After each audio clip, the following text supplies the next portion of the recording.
à toutes et tous. Donc, je suis Élodie Doussa, je suis directrice d'investissement chez BPI France, dans l'équipe Averroès qui fait des investissements à impact sur le continent africain. Et aujourd'hui, je serai l'animatrice de ce panel qui s'intitule La tech africaine, quels atouts pour les investisseurs et les entrepreneurs français. Alors comme c'est un panel sur la tech, je me suis dit tiens, je vais demander à l'intelligence artificielle de préparer les biographies de mes invités. Alors j'ai dû les remanier un petit peu parce que c'est pas encore parfait l'intelligence artificielle. Mais je vais commencer par Elisabeth Moreno, que je suis ravie d'accueillir sur ce panel. Donc Elisabeth, c'est une femme d'affaires et une femme politique française. Elle est née au Cap-Vert. Elle a grandi au Sénégal avant de s'installer en France. Elle a occupé des postes de direction dans plusieurs grands groupes tels que France Télécom, Dell, Lenovo et Hewlett-Packard, avant de fonder sa propre entreprise de conseil en stratégie et transformation digitale. En septembre 2020, Elisabeth elle est devenue ministre déléguée chargée de l'égalité entre les femmes et les hommes, de la diversité et de l'égalité des chances. Son parcours exemplaire, ça c'est l'intelligence artificielle, et son engagement en faveur de l'égalité font d'elle une personnalité influente dans le monde des affaires et de la politique. Je rajouterai pour ma part que Elisabeth est là aujourd'hui parce qu'elle est là à nouveau pour relever un défi au service de la tech africaine, puisque c'est la chairman de Ring Capital, qui est donc une société de gestion de capital risque française, qui a décidé de lancer une activité d'investissement également en Afrique. Donc le premier fonds de capital amorçage en Afrique de Ring Capital. Je passe à Vincent Prévy. Vincent, bienvenue. Vincent est un expert en technologie et en investissement. Il est actuellement chez Partech, qui est une société de gestion de capital risque à la base européenne, mais maintenant partout dans le monde, et notamment en Afrique depuis 2018. Et Vincent est chargé du programme Chapter 54, qui soutient des startups européennes dans leur développement sur le continent africain. Il a acquis une solide expérience chez des entreprises de premier plan, telles que Google et Microsoft. Et donc, il va nous apporter également une perspective unique sur l'innovation et les tendances émergentes. C'est ce que dit Lia, mais je suis d'accord, c'est pour ça que je répète. Je finis par Yacine Saïfi, qui est partenaire chez Afrique Invest. Donc Afrique Invest, c'est l'une des toutes premières sociétés de gestion de fonds de capital investissement en Afrique. Elle a été créée en 1994. Et Yacine co-dirige le fonds KT Afrique Invest Innovation Fund, qui est donc un fonds de tech, de capital risque dédié aux startups africaines, mais également à des startups françaises qui vont aller se développer sur le continent africain, comme Hitch. Tu en parleras peut-être tout à l'heure. Et donc, si vous rentrez en taxi, prenez Hitch plutôt que Uber, s'il vous plaît. C'est pas un choix, Élodie. Hein. Alors, maintenant que j'ai fait les présentations, on va commencer par un premier tour de table en mode icebreaker. J'aimerais, s'il vous plaît, je vais commencer par toi, Elisabeth, que vous puissiez déconstruire un stéréotype que l'on peut avoir sur la tech, l'innovation africaine ou sur l'entrepreneuriat africain de manière générale. Bonjour à toutes et à tous. Bonjour Élodie. Je suis absolument ravie de partager ce panel avec Yacine et Vincent. Et merci à toi de ton invitation. À chaque fois qu'on fait des événements économiques et qu'on parle de l'Afrique, il y a tout de suite les clichés classiques qui sortent. Pauvreté, conflit, instabilité, dépendance. Et le premier préjugé que j'ai envie de déconstruire, c'est celui-là. C'est de dire que l'Afrique aujourd'hui, ça n'est pas que ça. Comme tous les continents du monde, l'Afrique est confrontée à des défis économiques, sanitaires, environnementaux, sociaux, politiques. Mais je précise, comme tous les continents du monde. Et il y a quelque chose qui se passe aujourd'hui sur le continent africain qu'on ne voit pas partout. Il y a une dynamique à la fois en termes de croissance économique, en termes de croissance démographique, en termes d'innovation qu'on voit dans peu de pays dans le monde. Et c'est ce préjugé-là que j'ai envie de déconstruire et j'ai envie de vous demander de ne pas vous arrêter à ce que disent les médias, de ne pas vous arrêter à ce que vous lisez dans les journaux ou à ces documentaires qui ne partagent que ce qui est misérable, mais vraiment d'aller creuser, d'aller sur le continent, c'est encore la meilleure manière de le découvrir. Et je vais vous partager 3 chiffres pour appuyer mon propos. Le premier, c'est que en moins d'une décennie, les investissements en capital, en VC, en venture capital, sur le continent, sont passés de moins de 400 millions en 2015 à presque 5 milliards d'euros en 2022. 400 millions, 5 milliards en moins de 10 ans. Ça laisse réfléchir quand même par rapport à ce qu'on lit dans les journaux économiques notamment. Ça fait presque 45% de croissance annuelle. Alors je peux vous laisser imaginer que les investisseurs qui sont quand même extrêmement prudents sur la manière dont ils investissent, si on est passé de 400 millions à 5 milliards, c'est qu'il y a des choses extraordinaires qui se passent sur le continent. La deuxième chose que je veux vous partager, c'est que l'Afrique aujourd'hui, c'est presque 1,4 milliard d'habitants. 1,4 milliard d'habitants avec un âge médian de 19 ans. Et l'ONU prévoit que d'ici 2050, il y aura 2,5 milliards d'habitants sur le continent africain. Ça veut dire quoi? Ça veut dire qu'un terrien sur 3, d'ici 2050, vivra sur le continent africain. Vous vous rendez compte? Et la dernière chose que je veux vous dire, c'est la croissance économique. 3,2%, entre 3,2% et 3,5%, c'est la moyenne sur le continent. Et sur l'Afrique francophone, je vais citer la Côte d'Ivoire, le Bénin et le Sénégal, qui sont à 6%. Donc si vous dire avec ces chiffres que ce n'est pas en Afrique qu'il faut investir aujourd'hui, il faut vraiment revoir la manière dont on raconte l'histoire du continent. Merci Elisabeth. Vincent, c'est ton tour. Je dois passer après, jamais facile. Bon courage. Alors, je vais corriger l'intelligence artificielle. Je n'ai jamais travaillé chez Google. Je n'ai jamais travaillé chez Microsoft. Ils ont peut-être tout fait pour, mais les offres ne sont jamais parvenues. Alors moi, je vais traiter le sujet de mon point de vue, à savoir, finalement, pourquoi des entreprises européennes pourraient se poser la question d'aller en Afrique? Pourquoi l'Afrique? Il se trouve que nous, qui sommes en charge d'accompagner des startups, des scale-up dans leur déploiement sur le continent, c'est pas du tout comme ça qu'on vit la chose. La plupart du temps, en fait, c'est pas des startups qui choisissent l'Afrique, c'est l'Afrique qui choisit les startups. Je m'explique. Vous sous-estimez sans doute le nombre de sociétés qui, sans s'en rendre compte, en fait, et c'est la beauté en fait de la distribution digitale, opèrent déjà, ont déjà des clients sur le continent africain. Quelques exemples. Invivox, health tech fantastique dans le domaine de la formation des personnels de santé. Un jour, ils se sont réveillés, ils se sont rendus compte qu'ils avaient des dizaines de milliers d'utilisateurs au Maroc, en Algérie, en Tunisie, sans avoir rien fait pour le mériter. Autre exemple, Frécha, société du portefeuille Partech, qui, elle aussi, s'est réveillée un jour. Frécha, ils font les petits SaaS dont se servent les salons de beauté, les salons de coiffure pour gérer leurs opérations.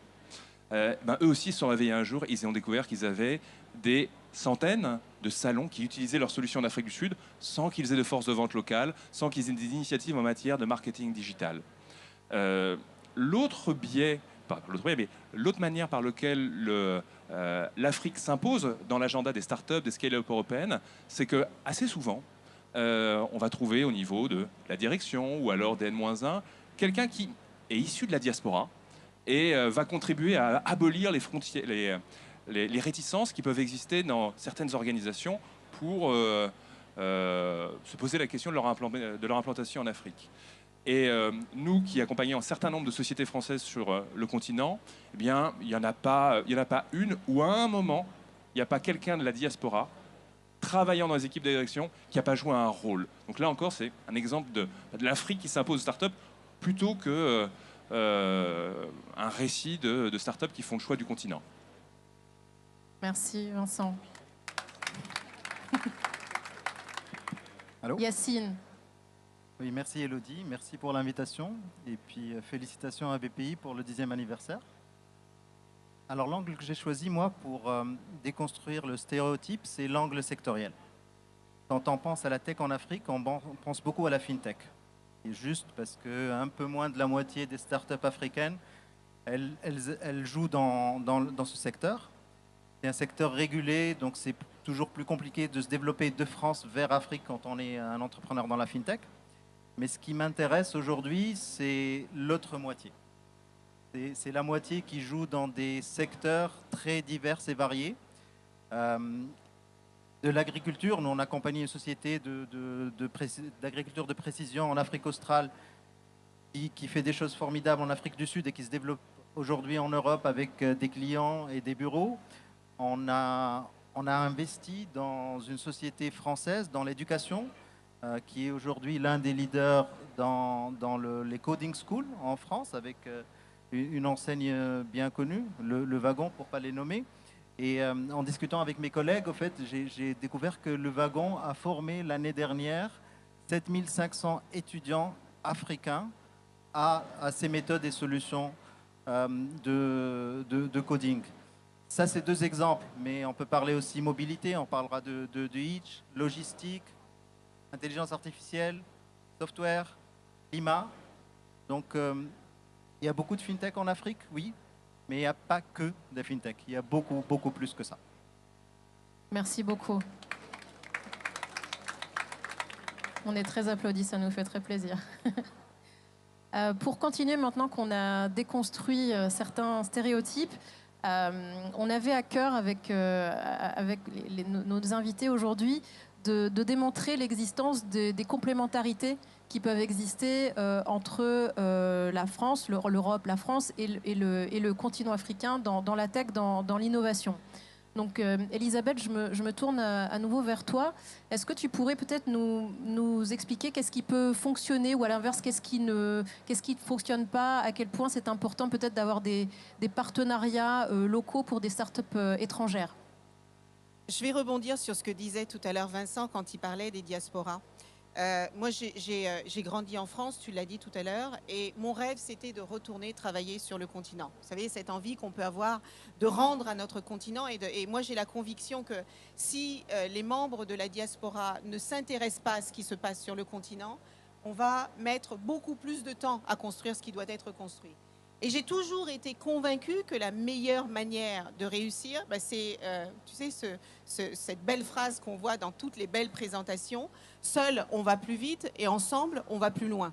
C'est une évidence. Moi je suis arrivée sur... Merci à ma fan là-bas. Et moi, quand je suis arrivée sur le continent africain pour diriger le groupe Hewlett-Packard, je suis arrivée avec tout ce que j'ai appris à faire sur le continent européen. J'ai eu la chance de travailler avec les Américains, etc., etc.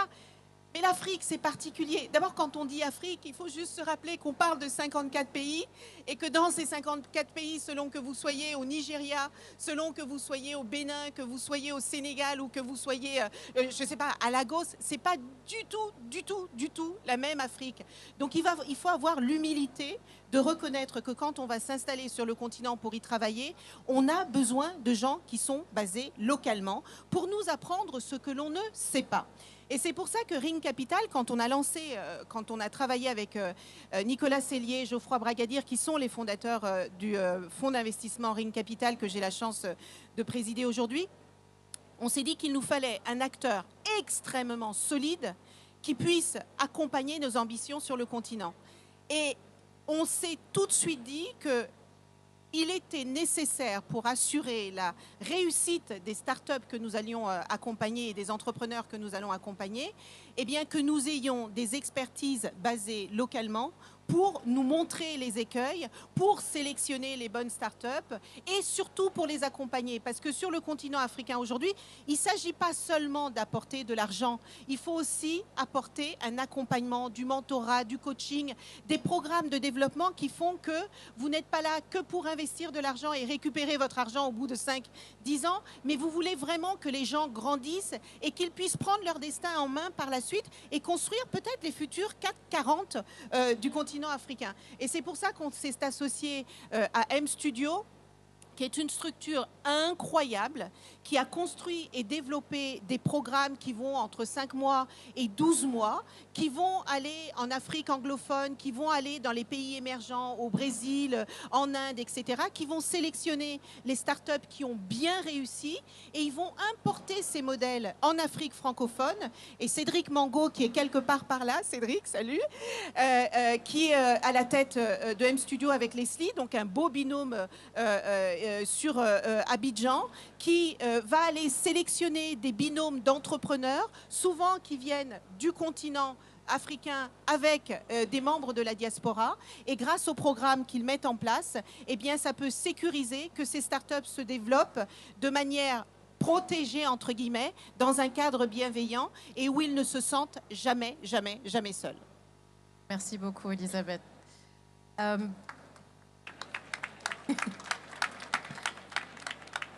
Pour continuer dans cette veine, Elisabeth parlait justement de partenariat avec des acteurs locaux. Vincent, j'aimerais que tu puisses réagir sur le fait qu'il faut des partenariats, certes, mais il faut bien les choisir, sinon ça peut aussi être de grosses bêtises en perspective. Alors moi, je suis pas venu avec mes fans, mais il se trouve que le hasard fait que une des sociétés que nous accompagnons, que nous avons accompagné dans le cadre de Chapter 54 est présente ici. Donc, prie de saluer les gens de B-Energy, fantastique start-up française qui est sur un sujet très très critique en Afrique, qui est celui de la régénération des batteries. Donc, si vous avez des batteries à régénérer, c'est vers eux qu'il faut aller. Et avec lequel on avait fait un gros travail sur l'approche partenariale. Plusieurs commentaires. C'est pas parce qu'un partenaire potentiel vous contacte depuis l'Afrique pour revendre, pour distribuer votre solution, que c'est forcément le bon. Alors c'est toujours flatteur d'être démarché, mais il ne faut pas s'arrêter à ce premier élan. La deuxième chose, c'est bien avoir en tête que la formule juridique qu'on va retenir pour nouer le partenariat, un agent, un distributeur, un partenaire dans le cadre d'une joint venture, tout ça finalement, c'est la fin du travail. Un contrat, ce n'est que le reflet des obligations de chacune des parties impliquées dans le partenariat. L'idée très clairement, c'est de choisir des partenaires avec dans l'idée de ne pas capturer l'essentiel de la valeur. Un partenaire qui accepterait un deal dans lequel 90% de la valeur est capturée par la start-up européenne qui cherche à être distribuée localement, c'est sans doute pas un bon partenaire en fait. C'est pas forcément c'est pas un bon deal pour lui, donc s'il l'accepte, c'est qu'il a peut-être un mauvais agenda ou tout simplement il est incompétent. L'autre chose aussi à avoir en tête, c'est que la formule de partenariat qu'on va avoir va aussi beaucoup dépendre du pays où on va être présent, et l'intensité, la stickiness qu'on va avoir dans le partenariat peut pas être la même selon qu'on parle des Seychelles ou que l'on parle du Nigeria. Il y a peut-être des modèles plus légers qu'il faut adopter sur des territoires où la perspective de business est moins immédiatement prometteuse. Donc avoir une stratégie partenariale, mais à la carte. Merci beaucoup, Vincent. Yacine, pour finir, alors peut-être que c'est le moment où tu vas nous parler plus de Hitch, mais est-ce que tu pourrais, pour tous les entrepreneurs qui sont potentiellement ici avec nous montrer à quel point il y a tout à gagner à être présent sur les deux continents?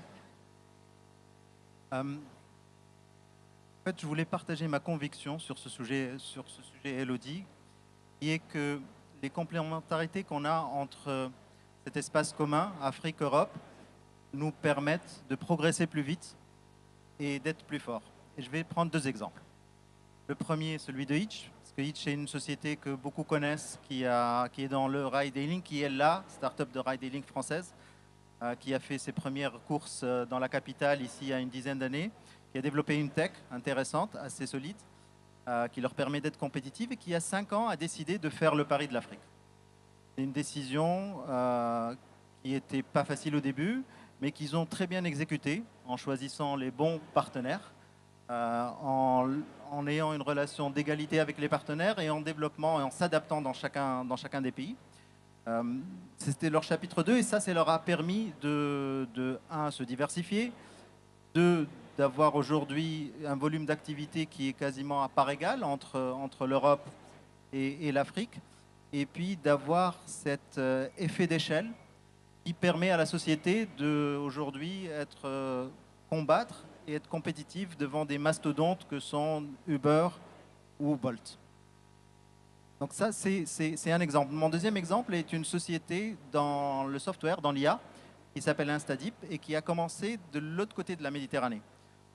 Ils ont commencé il y a 7 ans, dans un petit bureau à Tunis, à 5 minutes de l'aéroport de Tunis-Carthage, deux fondateurs. Ils se sont décidés, on va faire de l'IA générale et on va la vendre à des clients européens. Ils se sont lancés, ils ont signé leur premier client et très rapidement, ils sont passés à leur chapitre 2 où ils se sont dit on va ouvrir des bureaux à Paris pour commencer, à Londres et à Berlin. Un, pour être plus proche de leurs clients et puis deux, pour être plus proche des centres de recherche, plus proche de Imperial, plus proche de Polytechnique. Et ça leur a permis d'être à la pointe. Et ça leur a permis de rentrer en contact avec une société allemande qui s'appelle BioNTech, qui a travaillé avec eux sur des sujets très pointus au moment de la pandémie et qui a fini par racheter cette société-là. Et moi, je pense que l'une des raisons pour cette réussite est le fait qu'ils aient pu trouver ces synergies entre les deux continents et faire la bonne cuisine en profitant des forces et des faiblesses de chacun des écosystèmes. Donc vraiment, mon message et ma conviction ici, c'est que c'est une chance d'avoir cette complémentarité entre les deux écosystèmes et puis les deux continents, dans les deux rives de la Méditerranée. Et puis c'est une chance pour les entrepreneurs de pouvoir bâtir des sociétés qui seront encore plus fortes et encore plus compétitives à l'échelle mondiale. Merci Yacine, c'était une très belle conclusion de notre tour de table. Il nous reste 8 minutes 30 et on voudrait les laisser ouvertes à vous si vous avez des questions ou des remarques que vous voulez partager avec nos invités du jour.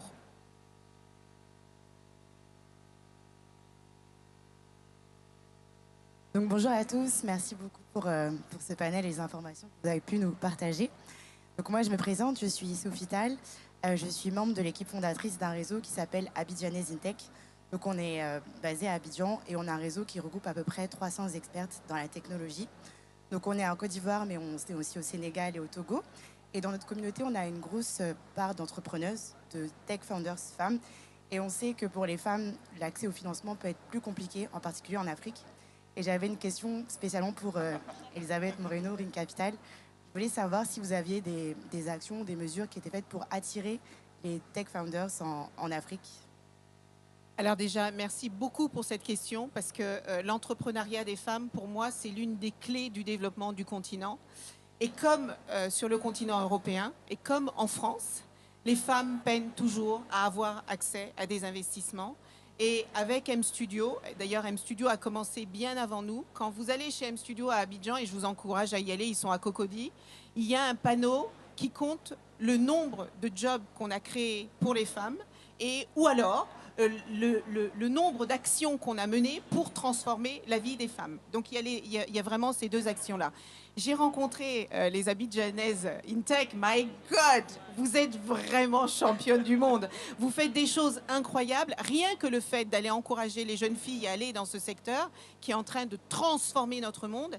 Et je pense que l'Afrique ne peut pas se permettre de passer à côté de cette 4e révolution industrielle, que les femmes sont prêtes. Mais comme en France, vous savez quel est le pourcentage des investissements en VC qui sont dirigés vers les femmes ? 2%.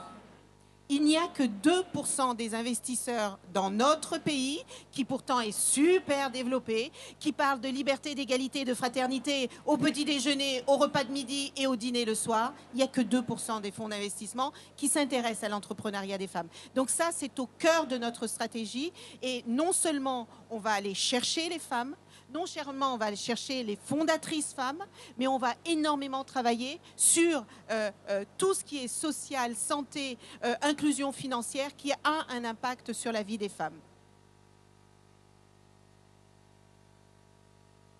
Ok, déjà je voudrais vous remercier à tous et à chacun pour voilà, cet échange qui est très riche. Je voudrais également remercier voilà, Elisabeth et Yacine voilà, pour leur initiative de financer justement des projets en Afrique. Donc je m'appelle Rodney Fotsing, je suis diplômé d'école de commerce. J'ai travaillé pendant 2 ans chez KPMG en audit financier, c'est ma formation.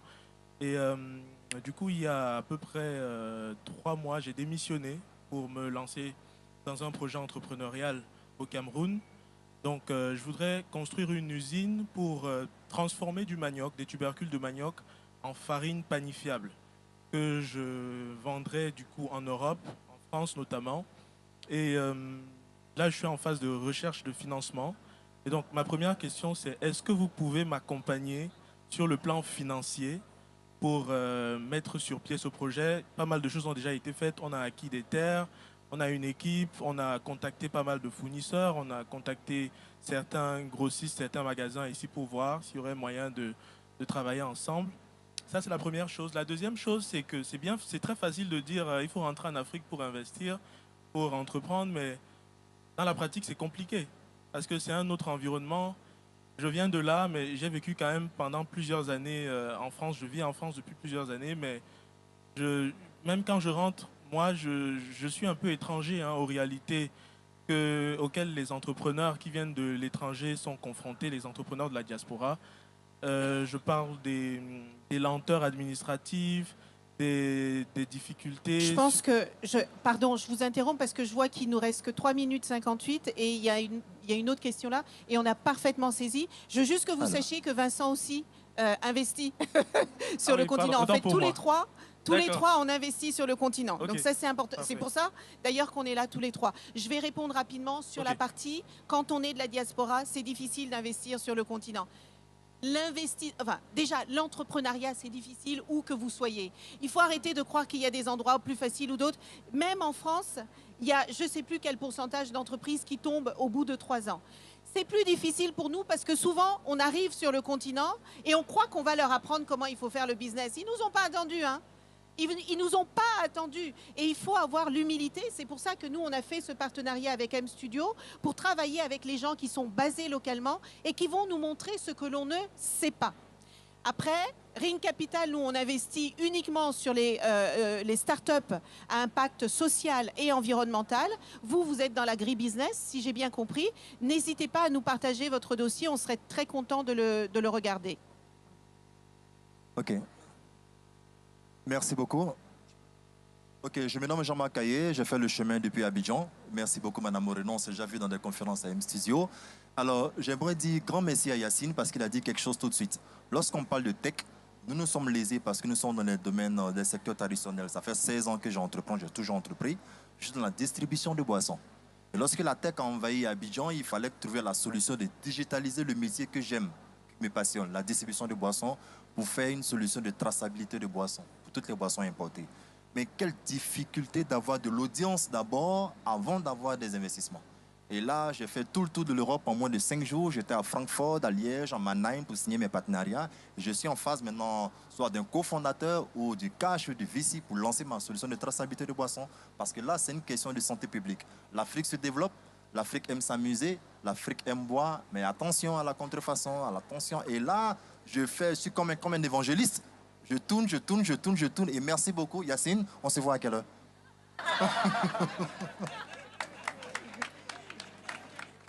Yacine, tu veux répondre? Avec plaisir. Voilà. Il reste 1 minute 35 pour une question très concise, s'il y en a une dernière. Il y a eu 2 questions d'hommes, donc si on peut avoir une autre femme, ce serait bien. Mesdames, ne soyez pas timides. Il n'y a pas? Alors, non. Soit sinon, on a il y a été monsieur. très clair.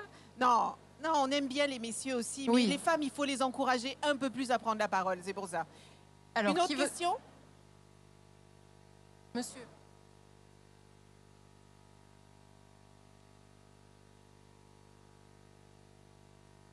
Bonjour, je vais aller très vite. Je suis Alain Dedo, je suis consultant en innovation.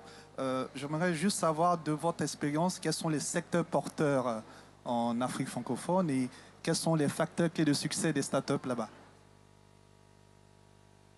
Une question qu'on nous pose souvent, c'est à quel secteur en fait trouverait plus facilement sa place pour une start-up européenne qui souhaiterait s'implanter sur le continent? Moi, la conviction que j'ai assez fortement, c'est que si vous êtes une société en B2B qui adresse non pas des besoins fonctionnels du type RH, finance, trésorerie, mais qui adresse les besoins d'un secteur en particulier, en général, vous allez trouver des pays qui sont non équipés. C'est-à-dire que vous allez avoir des solutions pour le secteur de l'hôtellerie, de la santé, de l'éducation, qui permettent aux gens de faire mieux leur travail.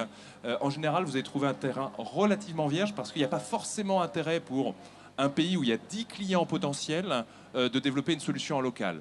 Donc pour les entrepreneurs européens, c'est plutôt vers ça que je les orienterai. Le SaaS métier, c'est parfait pour l'Afrique. Santé, éducation, agribusiness, inclusion financière, tout a un fort potentiel sur le continent. Je pense que c'est une bonne conclusion. Merci beaucoup.